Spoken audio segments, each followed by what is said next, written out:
اور اے اللہ اگر تو مجھے اپنے در سے دھتکار دے تو تیرے علاوہ مجھ پر رحم کرنے والا ہے کون؟ توبہ کرتے ہوئے ایک بندہ سوچتا تھا کیف ادعوک وانا آسن، اے اللہ میں کیسے آپ سے دعا مانگوں، میں تو بڑا گناہگار ہوں۔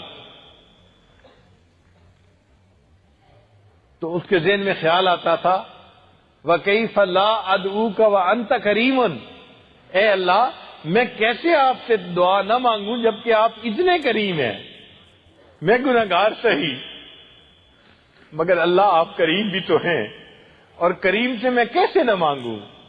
تو آپ کی کریمی، شان کریمی مجھے کہہ رہی ہے کہ نہیں، مجھے مانگنے میں دیر نہیں کرنی چاہیے۔ تو ہم اللہ سے ضرور مانگیں، اللہ تعالی گناہوں کے باوجود ہماری توبہ کو قبول فرما لیں گے اور ہمارے گناہ زندگی میں معاف ہو جائیں گے۔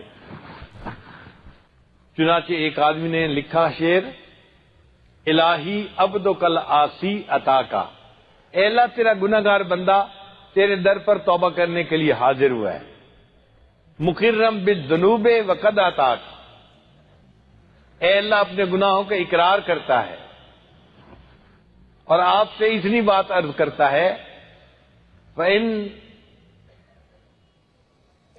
تغفر فَأَنْتَ لِذَاكَ أَهْلٌ، اے اللہ اگر تو مجھے معاف کر دے تو آپ کو یہ بات بڑا سجتی ہے، تو کریم ہے، تو سخی ہے۔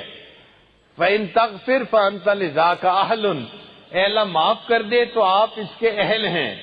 وَإِن تَطْرُدْ فَمَن يَرْحَمْ سِوَاكَ، اور اے اللہ اگر تو مجھے اپنے در سے دھتکار دے تو تیرے علاوہ مجھ پر رحم کرنے والا ہے کون؟